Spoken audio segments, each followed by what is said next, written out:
Genuine conversations with unique minds on the threats, the complexity, and the geopolitics shaping our world. This is the Entropy Podcast with Francis Gorman.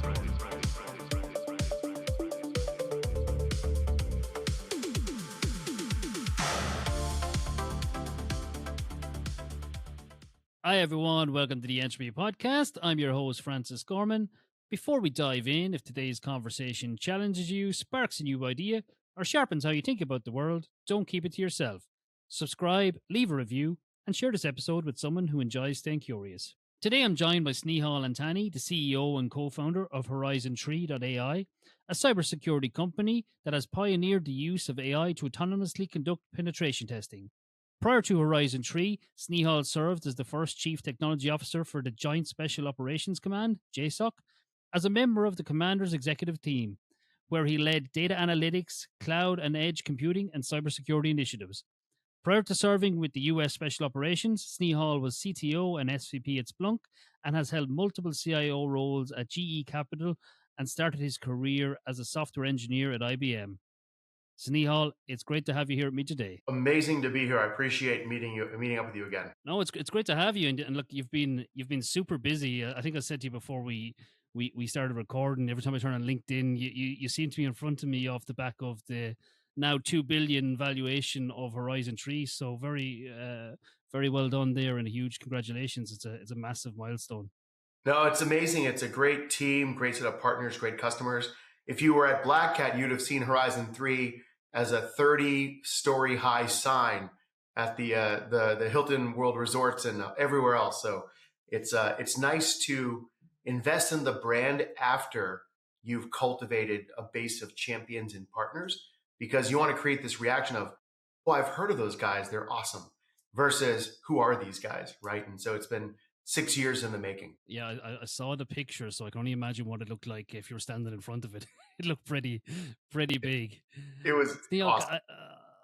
I have to ask, because I talk to a lot of people who have startups, and when you start out in this voyage, you have an unknown path. Do you need to be slightly delusional to get to where you are? Like, do you need a little bit of kind of, I know where I'm going, I know I'm going to end up in this place, even if the world doesn't agree with me or doesn't exactly align with my perception? Is there a level there that you need to go to that's, below the surface that most people don't talk about?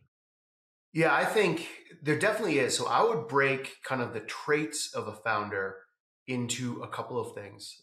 Number one, you have to be a learn-it-all. What I mean by that is, as a founder, like early on, as a founder CEO, not only was I the product manager and the engineering leader, and we had an amazing team, right? Co-founder and the early folks were great at building and shipping code, but you needed to align the code they were writing towards the value you want to deliver.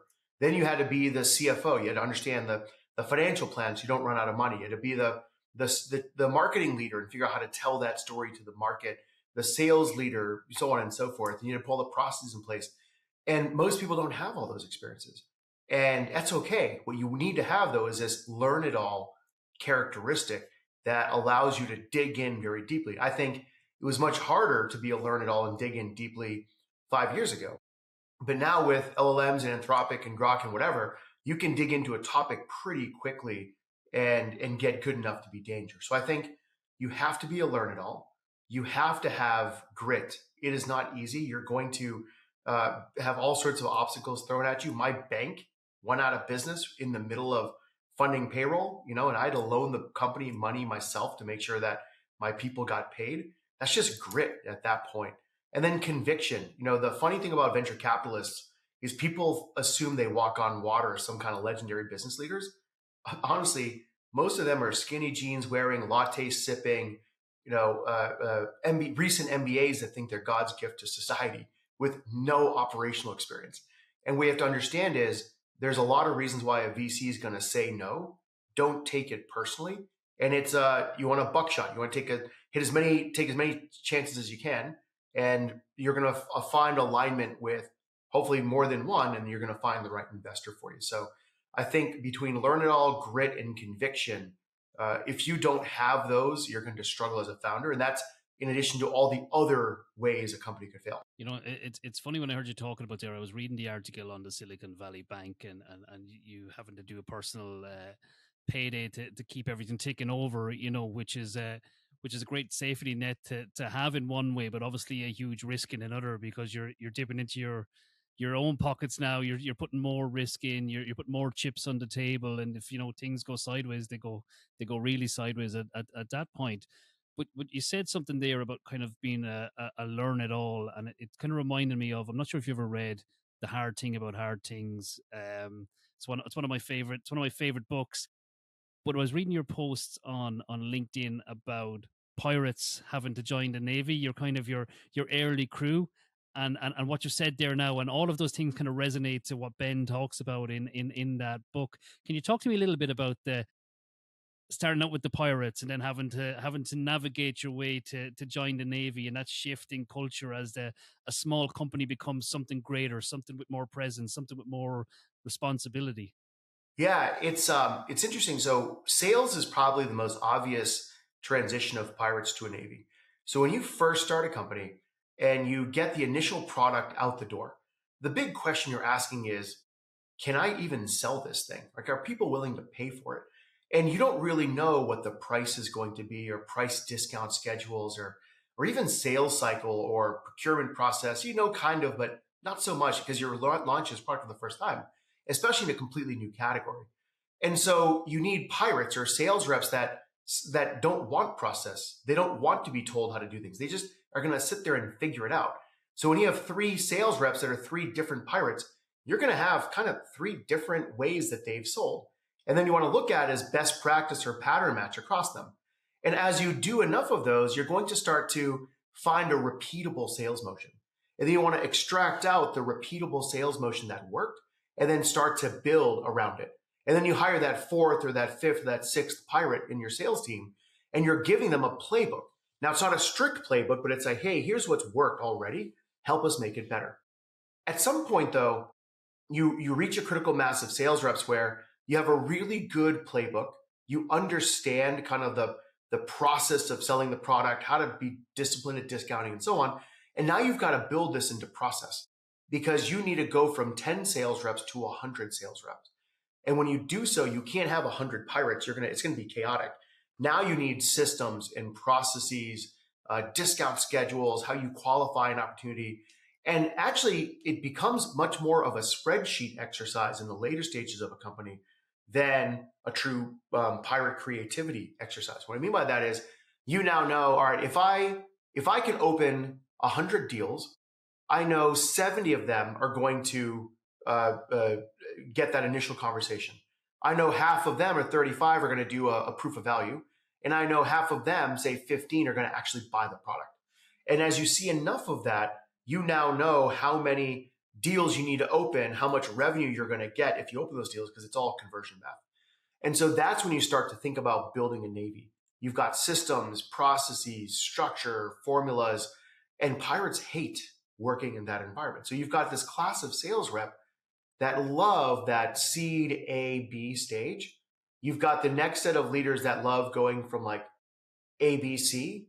And then you've got the final set of leaders that know how to go from C round through IPO and beyond, because they can build systems and machines. Yeah, it's fascinating. And I suppose to see that unfold in front of you and kind of take those learnings back and talk about them means it was a real revelation as it kind of appeared. You see the material change that happens there. And I kind of want to pick up on something. You've described your time at JSOC as a kind of a PhD in leadership. Did that prepare you for some of the kind of the choppy waves that were ahead when you started to get into the scale of Horizon is actually a jet that's taken off? It did, but in a completely different way. So my time in special operations, one, just for clarity, right? My military background is watching Jack Ryan and Tropic Thunder. Like, I'm not a shooter. I didn't come from a military family.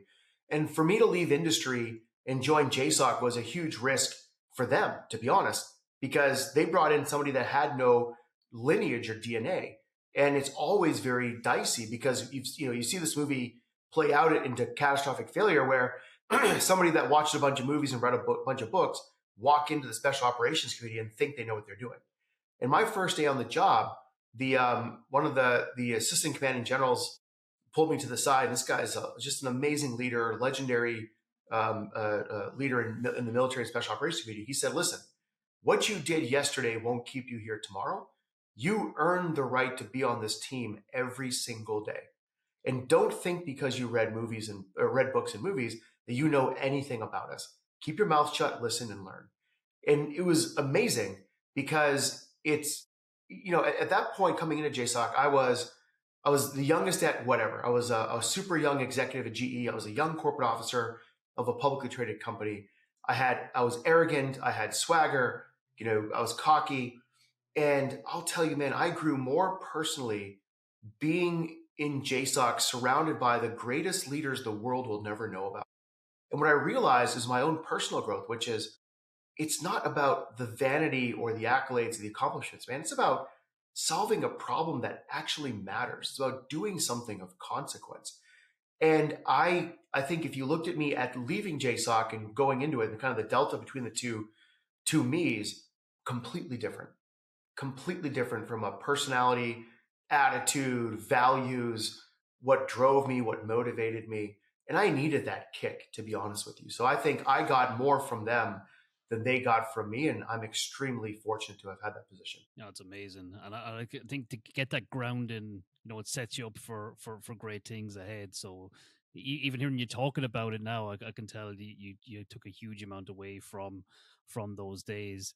Snehal, can I ask you something? I read yesterday or the day before that the White House have now signed off that private companies can do offensive security against enemies of America or people who target America. That sounds like something you'd be all over. Is that a reality now, or did I read fake news? Is that so? It's certainly something that the administration is pushing for.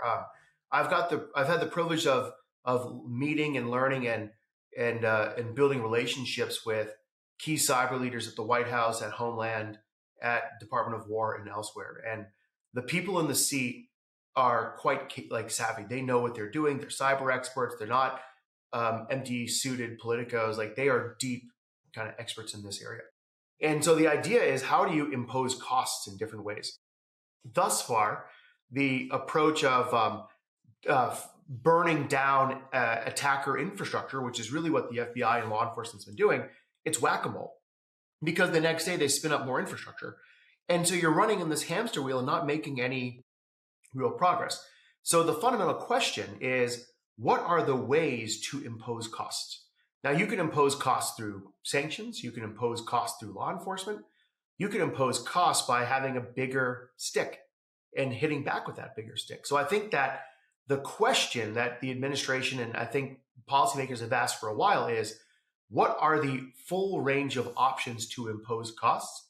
And let's try different things to see what we can do, because the hamster wheel hasn't really changed enemy behavior. There are still massive cyber attacks. There are still attacks against hospitals causing loss of lives. There's attacks against critical business infrastructure causing economic harm. You just saw what happened at Jaguar Land Rover in the UK, and so on and so forth. So I think that this is just one of a variety of concepts that are being explored to impose cost against the adversary. No, it's very interesting. That clarifies it for me. The post I read, it kind of sounded like it was a done deal, but it sounds like there's a bit of work left to do to get it across the table. But it's a fascinating area because, and I'll let you talk to this. But is the attacker getting smarter, or is the attacker getting more enabled by things like AI and large language models and higher levels of compute? Yeah, if you elevate the question to what does cyber warfare look like in the current era, I think there's a few drastic changes in characteristics. Number one is there's no longer a distinction between military and civilian targets. So if you look at the breakout of the Iranian war, you had AWS data centers in Bahrain being attacked and destroyed by rocket attack. That's just one example. If you look at, there was a story that the Japanese had provided support to Ukraine, and allegedly the Russians got angry and ransomwared a small company in Tokyo. And that company in Tokyo provided all the cup holders to Toyota. And due to just-in-time logistics and lean manufacturing, Toyota had to shut down 28 production lines and it cost them almost $400 million of economic harm over cup holders. The flex by the Russians was not that they could ransomware a small company. It's that they knew where to apply the least amount of effort to cause the maximum amount of economic harm, all below the threshold for war. Because we're not going to spin up the 82nd Airborne and go to war over cup holders, right? So I think that, number one, there's no longer a distinction between military and civilian targets. I think number two is that AI gives the adversary unlimited bullets. So if you think about playing video games growing up, if you played a game that had limited ammunition, you were very selective of who you shot. If you punch in that cheat code, it was a up, down, left, right, BA start. If you ever played the old Konami games, you punch in that cheat code and you have unlimited ammo. What'd you do? Full auto, smoke everything, no hesitation, no nothing. The same thing happens in cyber warfare. If you have unlimited cyber bullets, you don't have to only go after the big dogs. You can go after that 30-person equipment manufacturing company outside of Detroit and take out Ford, right? If you wanted to, or at least the manufacturing lines of Ford. And so when you've got unlimited cyber bullets, you no longer have to worry about military versus civilian targets. Suddenly it's the long tail of industry that's at risk. And that's the long tail that can't fend for themselves. Water treatment facilities, manufacturing companies, regional banks, regional oil refineries, people that can barely tread water, barely fend for themselves. So I think what we're in now is this era of cyber-enabled economic warfare that where cyber is being used to achieve national objectives, political, economic, whatever. And the entire industry is not prepared for that level of attacker. So what you're saying is the question needs to be, can somebody hurt us? Not, is there a vulnerability in the system? Which is, what we spend a lot of time as an industry looking at is vulnerabilities, not exploitability. And I think that's where Node Zero or these capabilities come to the fore and start to kind of push on that wall and see, is there a leak or is there a crack, or can something get through? Where do you think we're going to end up, Snehal, as we progress down the road? Because compute seems to be increasing by 10x at the moment or higher. We've seen Grok's model has jumped on the same power as the GPT models and as the Claude models in the last week or two. Like, it seems the Chinese models are coming in and smashing the market at a lower cost. Like, when compute becomes open source and available and this intelligence is consumable, is this going to get a whole lot worse before it gets better? Yes and no. So if you'd asked me 6 months ago, I would have said it's going to be extremely bad across the board. But we did some really interesting research around the gullibility of models. And the thesis or the hypothesis that I had at the time when I directed the research team to do this was these models are all training on extremely shallow cyber data. Right. Last I checked, JP Morgan didn't publish their network configurations online anywhere for Anthropic to scoop up and train off of. All the most valuable cyber data is behind the firewall. It's not accessible to the frontier labs. So when you have an extreme shortage of training data, you end up training on things that are very shallow, vulnerability reports, hack the box ranges, and so on and so forth. So the hypothesis was, given the shallowness of the training data, how gullible are these models? How easy it is it to trick them with deception and honeypots and honey tokens? And it turns out it's incredibly easy because these models they're not sentient. They're not like thinking on their own. They're remembering what they've seen in their data sets. So if you stand up a honeypot that looks like Juice Shop, which is the OWASP, a vulnerable web app, these models can't help themselves but chase and pursue that honeypot, because that's what they've seen, that's what they remember. Now, the models will get a little bit better at that, but they're still pretty awful in the sense that a human hacker will click on a fake password.txt file 37% of the time. 37%. 464748 from the Anthropic family will click on that same honeypot or honey token 92% of the time. So almost or more than twice as bad as the human. And Kimi K2 thinking was the best performing at 61 or 62% of the time we would click on it. But it was still almost twice as bad. But that's an arbitrarily laid out password.txt file. if you optimally place these things, a fake AWS credential file in the user home directory, for instance, you can get the latest models to click on it 95% of the time. So suddenly you can hack the hackers. If you understand the inherent training data flaws of these agents, you're able to use deception, and it's suddenly the cheapest, fastest, most effective way at catching agentic attackers. So 6 months ago, I would have said we were doomed. Now, based on the outcome of this research, I actually feel it's going to be a really big nothing burger for those that optimally place honey tokens, and catch the agents living off the land, while also building the muscle memory for how to react to those alerts. So off the back of that, I'm going to have to ask you then, how bought in are you to the whole my AI escaped its secure sandbox and created some illegal crimes against another company? Yeah, it's garbage, man. Like I'm appreciative of the demand that these companies are creating for my product. Like it's a huge tailwind. But man, it is such fear mongering and hype. And I'm not anti Frontier Labs. They're doing amazing things. I'm anti fear mongering because I'll tell you what, our prototype broke out in 2019 and started interrogating all of the other businesses on the ISP of my co-founder's network, right? Breaking out is something that is pretty easy to do if you don't have the right guardrails in place. So what that tells me is they don't have guardrails. They didn't invest in the guardrails to prevent them from committing federal crimes. We spent 6 years building those guardrails so we don't commit a crime and we don't accidentally attack somebody. It's extremely hard to build those guardrails, but it's required. And so I think that the fear mongering, the positive of the fear mongering is we're having board level discussions of cybersecurity and post mythos and so on. The reality of the fear mongering is every practitioner reads the headline and rolls their eyes. Which I think is going to be the case for a while. I'm so happy you said that because the minute I read it, I think I posted something to the offense of, Chinese model is cheap. My model broke out and broke into your company, so it's far better, which I think there's a whole legality piece there that needs to be looked at some point. If the environment is so brittle that it can just go out and attack other companies downstream.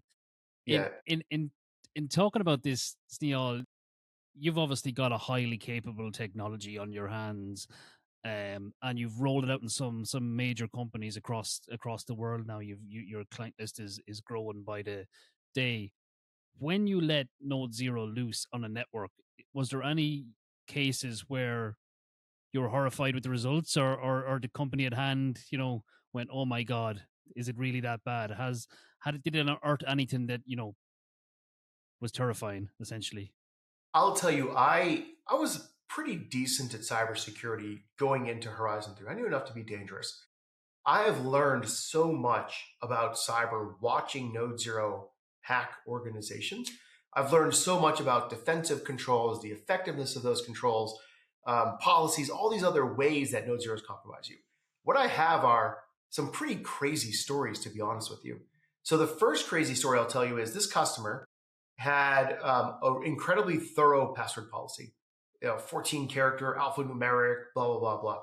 70% of their passwords across their company were identical, not similar, identical, the exact same password.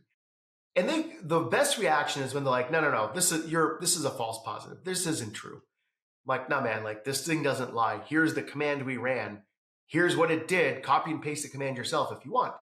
So they look at it, and it turned out that they had this great password policy, but nobody ever turned on force new password upon first login. So we had all these employees join the company, and they all thought the password they were given was the password they were assigned. Nobody ever forced them to change the password. And it was a pretty complicated password, so they memorized this thing. And so this is an example of you do the right things on paper, you miss one checkbox, which is force new password on login, and the entire house of cards falls apart. So I've got dozens of stories like that just from this year. But I mean, what would you do if your team came back to you and said, hey, boss, by the way, we did all these things, but it turned out we never forced people to change their password, and now everyone has the exact same password. Beat them with a stick and then go cry in a corner for a little while, I think was probably So here's another crazy story. I think it was zero logon. So this hospital had done everything right. They applied the patches for zero logon, which is a CVS 10, like critical CVE and immediate one-click the domain admin type problem. So they apply the patch.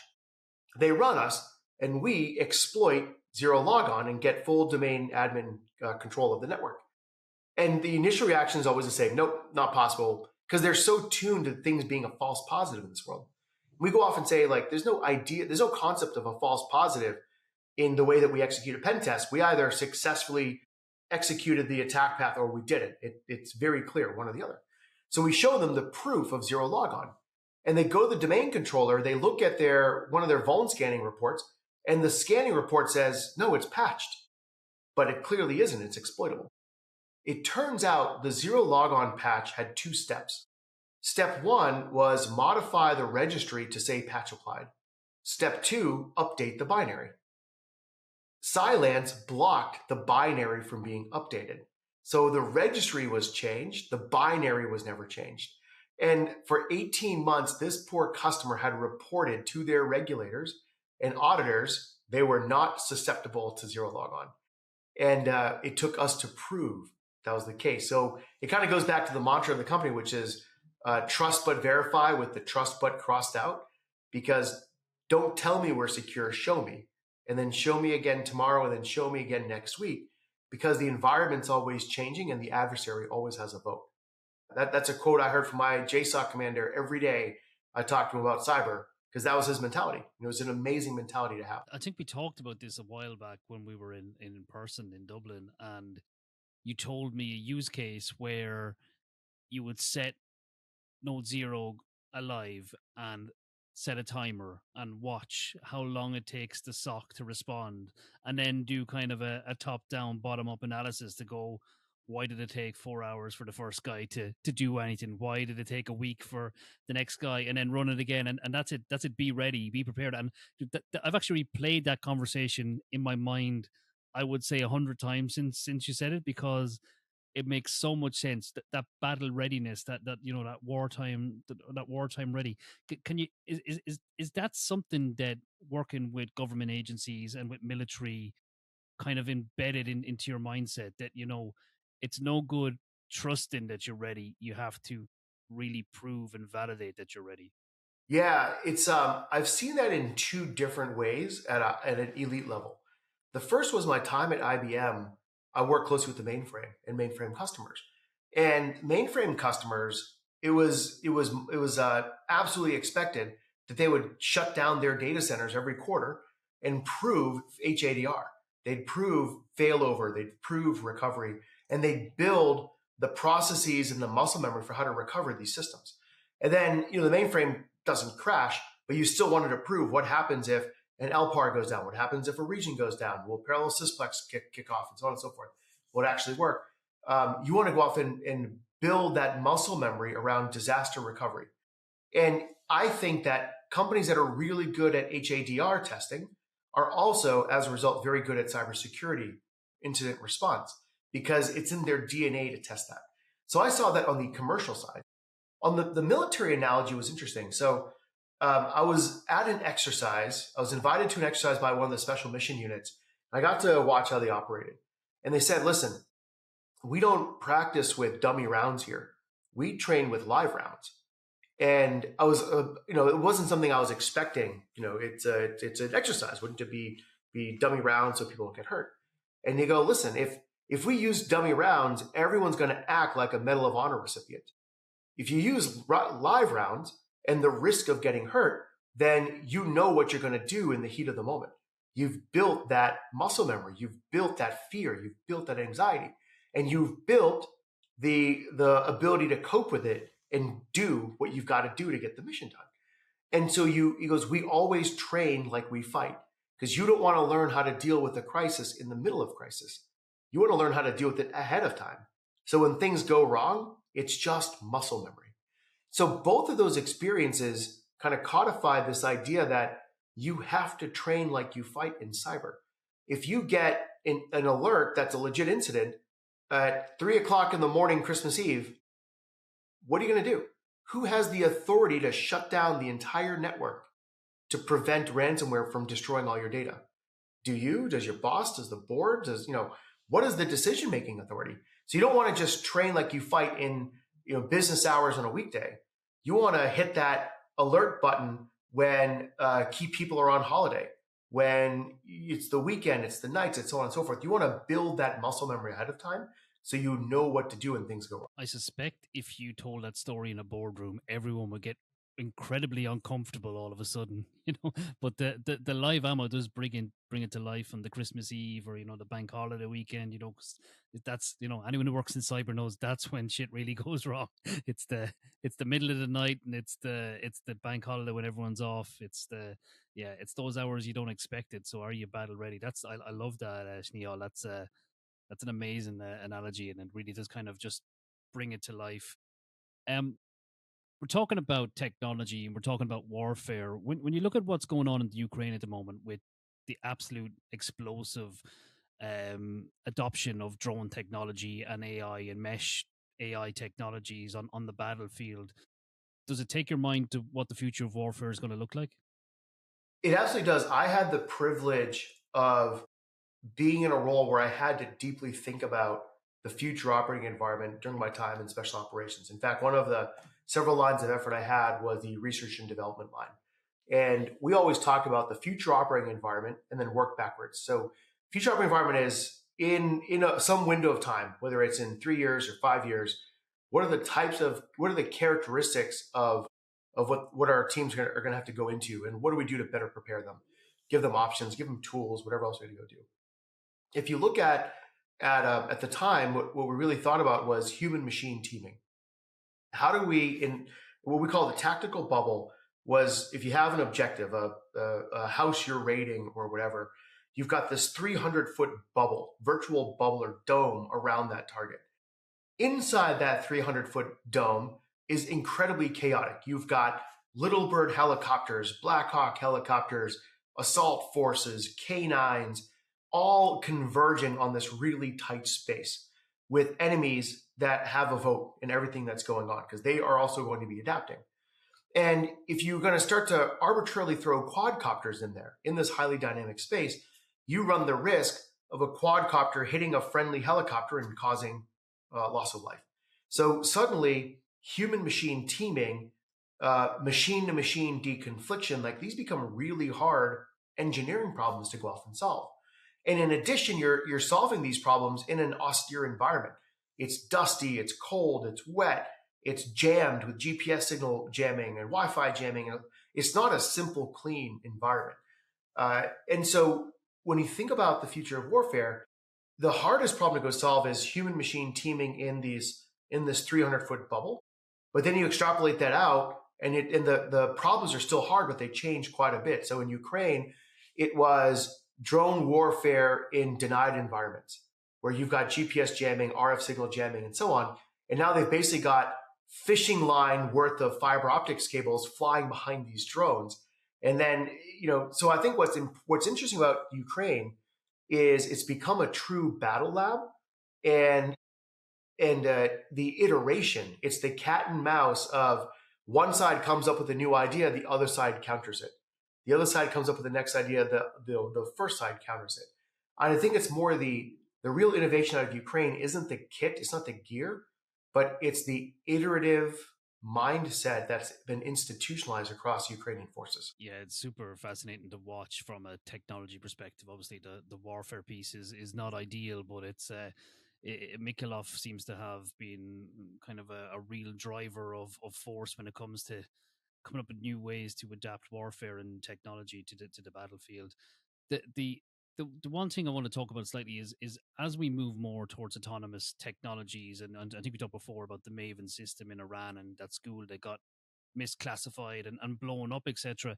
Is that risk of AI replacing human judgment getting to be a bit of a thin line as to where we stand on either side of it? Is it getting a little bit more complicated to go the machine's right or the human needs to stand in, especially when warfare is getting so complex in the technology space? Yeah, one thing I'm actually quite worried about, and there's some really respected intelligence officers that grew up in military intelligence that talk about this as well, where if you are if you become too dependent on LLMs or AI output, then it's a problem. In fact, I think what makes a great intelligence officer, once again, my military experience being Tropic Thunder and Jack Ryan, but what I observed during my time in special operations is that intelligence officers are great because they are skeptical. It's that they don't trust what they see. And so because they don't trust what they see, they force people to ask the additional questions and really dig in and dig in and dig in. And then they get a more complete picture, the skeptic's view, the optimist's view. And then from there, they're able to make an assessment. And so I found that this skepticism is super important. But in these junior intelligence officers, how do you protect that skepticism that's valuable while allowing them to use AI as unlimited interns to go off and accelerate understanding? And I don't think people have really cracked that code. I mean, people haven't cracked that code in academia yet. You can navigate, get an A in a course by LLMing your way through it and know nothing about the subject at the end if you wanted to. So I do think that in the role of AI in military and intelligence is super dicey because you want to make sure that people don't believe what the LLM is saying, because the LLM is going to hallucinate. It's easy to manipulate. A savvy adversary is going to corrupt training data or find ways to steer you towards a conclusion that they want you to conclude, and so on. So I think that AI for military intelligence is super questionable. I think autonomy at the edge, however, is where you're going to see the most incredible leaps of innovation. And I think of Tesla as the model. So if you think about Tesla, when my wife's Tesla is about to rear end somebody, it doesn't take a bunch of sensor signals, throw it over the net to the cloud for a decision that says slam on the brakes and swerve. Collision avoidance is done on the car in isolation. And so I think autonomy at the edge is going to be the true area of innovation. And it's a completely different speed of data compression, speed of signals analysis, speed of decision making that is much tougher to corrupt. If you're to look out at the next 5 years, Snehal, what worries you most and what excites you most of what we're seeing and where we're going? I would say within cyber, there's no magic easy button in anything that we do. There is no AI savior that's going to suddenly make your lives better. You've got to master the art of deciding what not to fix. You've got to master the art of knowing that your security tools are actually working. You've got to master the art of training like you fight. The equivalent of that in military is shoot, move, and communicate. One of the first things somebody told me when I joined JSOC was, hey, this isn't an Ethan Hunt type crazy acrobatic thing that we do here. We are experts. This is the Special Mission Unit commander telling me, we are experts at the fundamentals. We've mastered the fundamentals of shoot, move, and communicate. And that's what makes them so special, amongst other things. And so in cyber, it's mastering the fundamentals. There is no easy button. And I think over the next 5 years, the defenders are going to hope for an easy button, and the attackers are going to exploit the fact that there isn't one. I think that's just the reality. And unfortunately, it's going to take tragedy to drive innovation and change. And it's going to take a string of bad events for people to finally wake up and realize there is no easy button coming. You've got to invest in the hard stuff to get it right. I really like that. And it actually resonates with me quite a bit because I see signal versus noise a lot, especially in detection capabilities, where LLMs are throwing up stuff. You've got junior analysts looking at it going, okay, well, that's that. So that's fine. Next. And it kind of becomes almost like a repetitive sport of yes, okay, rather than stop, validate, question, assume the worst case scenario. So I think we talked about it earlier on where we're spending so much time and energy asking a technology what the right answer would be without fully understanding how that answer was brought to the fore. So we're losing muscle memory. We're losing our ability to question things at a deeper level. And I think as a business owner, as a CEO, as an entrepreneur, as a founder, is there certain skills that are going to become really critical in this new age of, I suppose, dilution of the workforce? Yeah, I think a more generalized version of the question you asked is, what does talent strategy look like in the age of AI? And, I think of talent in three stripes. You've got the early career high potentials, right? You poach them from college, and these kids are running 100 miles an hour, super ambitious, learn it all, crazy smart, and they're going to be of consequence in their career. You've got what I call kind of the mediocre middle. And I don't mean that in a derogatory way, but it's a job. What they're doing is a job. I saw this at IBM. There's a lot of people that were lifers at IBM when I first graduated college, and they were super happy, 9 to 5, doing their job, and they were doing great things, providing for their families. But they were always going to be in that kind of middle layer. They were not going to be senior engineers. They weren't junior engineers. They were just in the middle. And there's a lot of them. The bulk of the workforce is there. And then you had like the senior engineers, the senior technical staff members, the absolute legends that are deep experts in architecture and code and can build anything and so on. I think AI is going to squeeze out that middle very quickly. And I think that you're going to see the seniors with using AI as unlimited interns, giving them maximal amount of capacity. I think you're going to see the juniors become seniors even faster because they have bots they can spar with to learn a subject even better. And I think that middle is going to be under a ton of pressure. Now, I think we've already seen a portion of this happen. So in the US, I don't know how it was in Ireland, but in the US in 2015, 16, 17, there are a lot of government programs to incentivize learning how to code. So you'd go off and do like a 12-week boot camp and learn how to be a front-end JavaScript developer or whatever else there might be, a Python developer or so on. Those were the first jobs to get eliminated when AI coding came into play, because an AI coding agent could write better code faster, of higher quality, and with minimal rework. Because a lot of these second career like boot camp grads, they didn't have the expertise or the fundamentals. They were just pretty okay front-end developers. So I think it's that middle that's going to be under a ton of pressure. And they either have to acquire tribal knowledge that's going to make them sticky and differentiated, or they're going to be put in a position where they've got to find an adjacent career because agents are just better than they are. That's a really interesting perspective, because my question always is, when the middle erodes, how does the bottom get to the top? Would you reckon the agents will have got so complex that they'll be able to kind of drag them up a layer? Do you think they'll be their managers for a while, and then there'll be there'll be some sort of a transition jump? I struggle to visualize what this looks like, but yeah, it's hard, man. Like, I'll tell you what's not going to be the case. I don't believe in the no humans at all, token maxing, like one person company building something of consequence. I don't think that's a future whatsoever. I think that and I don't know that this has changed that much. Those obsessed with mastering their craft are going to come out on top, period. If you are not obsessed at mastering your craft, you are not going to learn how to utilize agents to make you even more effective. And you're going to be an ostrich, and you're going to stick your head in the sand and hope this thing goes away, and you're going to get blindsided. So I think it comes down to, regardless of generational technology. I mean, in the 60s, computers were humans doing the math, right? And think of the level of advanced mathematics required to be computed by hand in NASA. I mean, there are movies on this. And then when computers came out, what happened?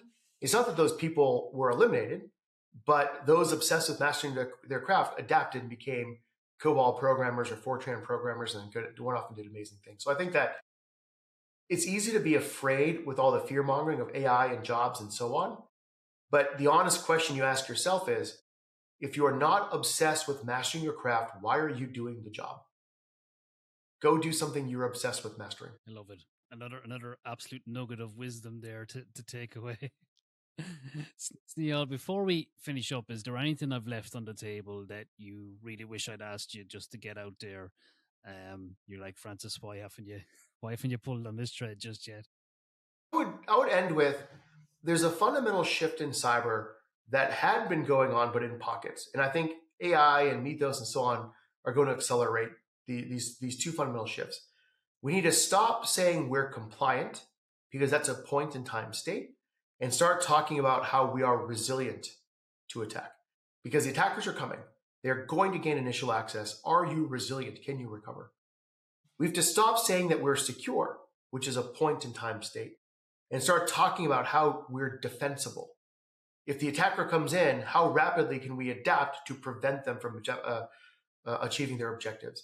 So I think in general, the vernacular in cybersecurity needs to shift from a point in time state mindset, I'm compliant, I'm secure, to a continuous mindset of I'm resilient and I'm defensible. And how do you institutionalize that culturally and through process and through talent and through conviction all throughout the organization? Great note to finish on. Snehal, thanks a million for coming on and talking to me today. I got a lot from the conversation. I'm sure the listeners will really enjoy this one and have a great day. Wonderful. Thank you so much. Thank you.